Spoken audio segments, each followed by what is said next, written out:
Good afternoon, ladies and gentlemen. I have a great privilege today to host a special guest, a good friend of mine, Michael Bьорд, who currently resides in Romania, in Bucharest, but he originally came from Britain.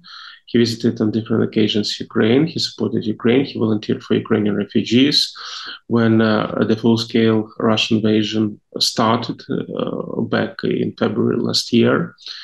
And also, Michael is a very experienced journalist who has a dedicated team which work on different projects and also projects which devoted to the corruption of Russian authorities.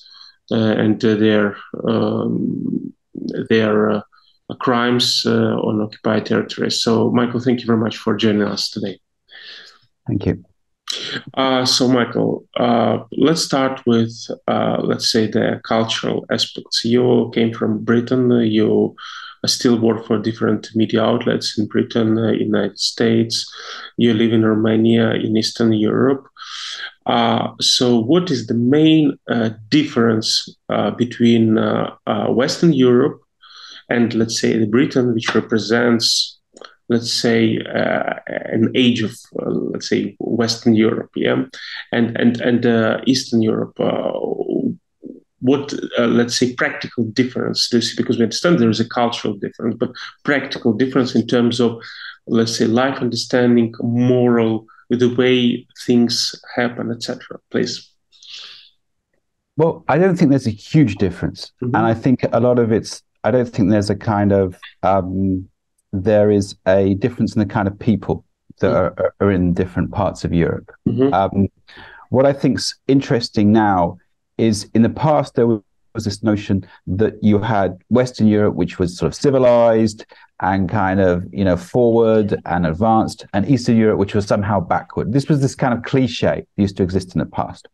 And you often saw countries such as Poland or the Czech Republic or Hungary even sort of saying, we don't want to be called Eastern European because of this stigma. We want to be Central European. Okay. And I think that maybe there should be a movement to say we're never going to get away from the Eastern European stigma. Maybe we should look at things geographically and say, okay, you have Western Europe, you have Central Europe, and Central Europe should be this kind of idea of New Europe, what people prefer to call New Europe in some ways, which could be the kind of new states which are part of the EU or contending to be part of the EU. And that should be, if you like, the kind of heart of Europe in some ways and forward-thinking Europe. And I think that those countries are the ones who've recently joined the EU in the last 20 years.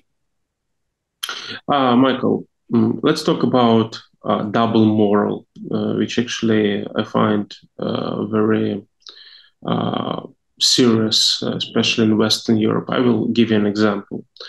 During the last 15 years, here in Ukraine, we heard that Ukraine is not ready to join NATO, not only because before the full-scale invasion, we didn't have, let's say, a majority support for NATO, but we actually did have for European Union. But the main reason why Ukraine did not fit, let's say, NATO size was the fact of corruption. Because of corruption, you have to deal with corruption, etc. But let's speak straight. In Romania, there is also corruption. In Czech Republic, there is corruption. In Poland, there is corruption. So I have many Romanian, Polish, Czech friends who actually prove this, and actually in Croatia, corruption as well. So actually, what West did, West blackmailed Ukraine, did not allow to enter NATO, and at the end of the day, it led to the Russian invasion. Okay, Ukraine obviously will fight back territories. So this is a matter of time, but Ukraine lost many people, who actually could still be alive if NATO committed rightly and allowed Ukraine to join NATO. So do you see that there is a serious double moral now in Western politics when we talk about this, or when we talk about political correctness when, let's say, political correctness becomes the kind of censorship? Well, I think you've got a few issues there. I mean, on the one hand, yes, I mean, you see corruption everywhere. You see it in the UK, obviously. You see it in America. You see aspects of corruption everywhere. And I think that what maybe the difference is a certain public perception. And I think that in Romania, for example, what you've seen that as it became a member of the EU, the country had to transform so many parts of its public administration and its education, health sector to try and eliminate aspects of corruption and put a lot of people in prison. And that kind of was one of the ways that it stopped being monitored by the EU for its some of the issues, and it managed to unlock some EU funds because of that. And that's something where you see the beneficial aspects of EU membership. It becomes a kind of carrot and stick way of being able to assist in a country in trying to become more transparent and open and less corrupt. And I think that model could potentially work with Ukraine. I'm not saying, it could work with Ukraine, certainly in assisting in some of it. Now, is there a double standard? It's possibly there is. But in terms of the public perception, certainly in Romania, there is this perception that things are not as corrupt as they were 20 years ago. And I know that having been in Ukraine, spent time there, spoken to a lot of people there, it does, before the war, let's say, certainly before the full-scale invasion, it did seem that there were a lot of problems which Romania had been experiencing, certainly in public administration and healthcare in particular. And that's the kind of thing that possibly the EU could help with, and I think we're quite willing to help. Yeah, Michael, I agree with you that in Ukraine, obviously, Ukrainian people faced different, let's say, examples of corruption as everywhere, maybe more, because Ukraine is a post-Soviet state, especially used to be before the full Russian invasion, the scale invasion. But as you said, when Romania got inside European Union, Romania had to adjust to EU standards which existed at the time. So it was a great motivation for Romania to adjust itself to EU standards and NATO standards, because Romania was already inside there. Maybe this is actually a great mistake on behalf of European Union and NATO. Let's take an example of Georgia. Yeah, Georgia, I think it's even more prominent example. We see now that even though there is a democratic parliament there, still we have a sample of usurpation of power by the ruling party. And the Saakashvili is imprisoned, and actually what now the Georgian government tries to do, tries to restore its relations with Russia. Yeah. So EU and NATO failed to bind closer Georgia. Yeah. So maybe this is a problem. I don't know how to call it, double moral or lack of leadership. Maybe. I think you even have more examples of that, and that's the West Balkans. I mean, I think that, the idea of the EU holding this kind of, you could be a member in the future, you could be a member in the future to countries such as Montenegro, Serbia, and North Macedonia. If you do this, if you do that, and then everything's kind of on pause, or Albania, everything's kind of, delayed a little bit. And that is to do a lot of the time with internal politics within each EU member state. It tends to be because, France or Germany a little bit worried that if they let in more countries, it might infuriate the far right. They also have this consensus issue, so they're afraid maybe countries which are a little bit more rogue within the EU, like Poland or Hungary, might put a stop on things and say, no, we can't expand anymore right now. So that tends to be for those reasons. Having said that, I don't think it's fair. And it's certainly not fair on the West Balkans, and it's certainly not fair on countries like Georgia, because what it does is it creates this atmosphere of this mistrust between the EU and these countries, where they feel that they're not being promised what they were offered in the past. And I think that that's something which the EU knows. I think but they're not really doing enough about it. And I think that one of the interesting things about what has happened in the last 2 years is that things which were not on the EU agenda before, such as Ukraine membership or Moldova membership in particular, have suddenly kind of been brought to the forefront. They've become an issue. And there seems to be a growing consensus about opening up procedures for them. But of course, if you're in Georgia, or if you're in Serbia, or if you're in Montenegro or North Macedonia, or Albania, you might feel a little bit annoyed because they're kind of jumping the queue a little bit here. So there is all of these things you have to take into consideration at once. Having said that, I think that what we saw with the initial expansion into Eastern Europe or Central Europe of the last 20 years is that it has been beneficial to every single country within that sphere. I don't think you can say, having been to all of those countries, I don't think I can go anywhere and say, find people who realistically say we want to go back to the Soviet model or even the Yugoslav model. It's not really desired by, and I think that shows that if the EU was to expand to these other countries, it does have a model that does seem to function. So I think that it can be something which should happen. The issue with the EU is always timing. When should it happen? How should it happen? Is it better to give people incentives against things like corruption before they're in the bloc or after they're in the bloc? There's these kind of issues which people are sort of put into debate. And that's kind of the discussions that are happening at the moment. Yeah. I recently used to speak to one prominent Ukrainian politician who has many friends in Romania, among top political figures in Romania, and he actually is very fascinated about the way how Romania during the last 10 years fought the corruption. It's true, because actually Ukraine copied in some way, let's say, the special police forces which were created to fight corruption in Romania. So Ukraine copied this experience under the Poroshenko regime. Now it continues. We have NEBU, etc. But actually, what I find interesting from what I heard is that now some Romanian officials, they're actually afraid to adopt decisions at all.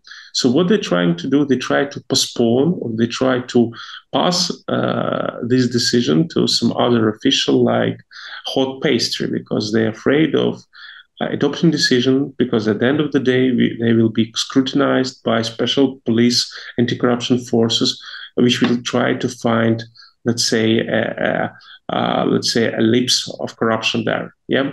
So is here a problem when, let's say, trying to fight corruption, we at the same time converting top officials to people which try to avoid adopting decisions? You mean, in other words, does it get to a situation whereby people are too afraid to make decisions because they take responsibility? Yeah.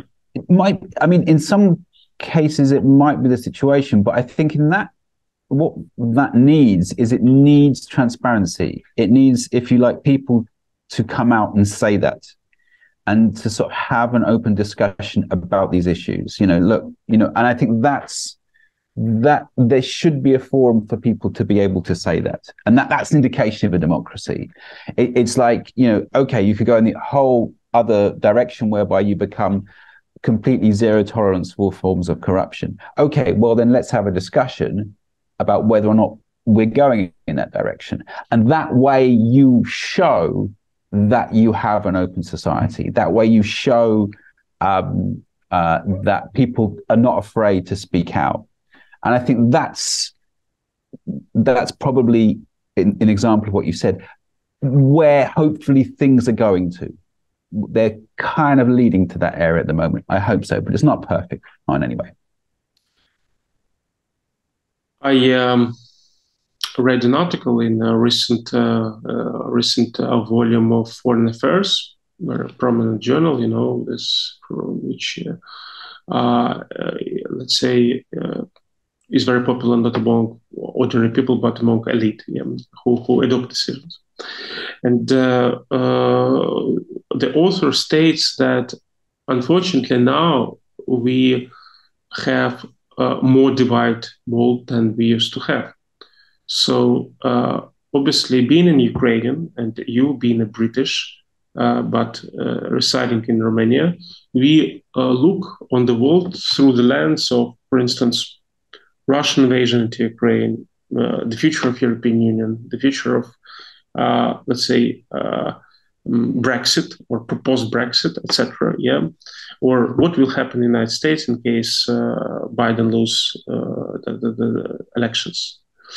But at the same time, we have, let's say, many more states which now pretend to become members of Security Council of the United Nations, which have their own interests, which have their own agenda, and let's speak straight, which are not really interesting about what is happening to Europe. In Europe, they have their own agenda. So do you see here a problem that even though now communications allow us to be, let's say, virtually around the world, so the world seems to be more coherent, but politically it seems to be more divided? Yeah, I think what you're seeing slowly is a situation whereby we're moving towards sort of post-European hegemony. Mm-hmm. So I mean, I think that's kind of, everyone's kind of anticipated this for a few decades. And I think that's something which you have to take into account. The idea that effectively large parts of the world don't need Europe anymore. And I think that's probably means that a lot of countries where a conflict within Europe would have had implications on them 50 or 60 years, 70 years ago, let's say. I think that conflict in Europe had global implications 70 years ago. Now a conflict in Europe, it still has global implications, actually, but maybe not in the same way. And I think that, you know, you see that in a situation with, say, South Africa, which is in this situation whereby it's kind of being a little bit closer to Russia, and you don't really understand why. You have a lot of people in, I mean, you can give some reasons, but in South America, they don't seem to be too interested in what's going on with the Ukraine conflict. Of course, China's being quite neutral. India is not wanting too much to antagonize Russia. So there is this kind of feeling that although, you know, for us here in Europe, there is a moral reason to support Ukraine's defense, and there is also a political reason to do it, and even a self-interested reason to do it. That's not felt everywhere, and I think that's a lot of that's due to Russia's embedded diplomatic heritage within a lot of countries. A lot of it's to do with trade. And a lot of it's to do with Soviet kind of background as well. But I think that's kind of up to a lot of that. I don't know how to solve. I don't know how to solve that. Michael, you is a very experienced journal. You are a very experienced journal, so I would like to hear your assessment about the following issue. So what I noticed that now we really have a very serious crisis of journalism, crisis of media.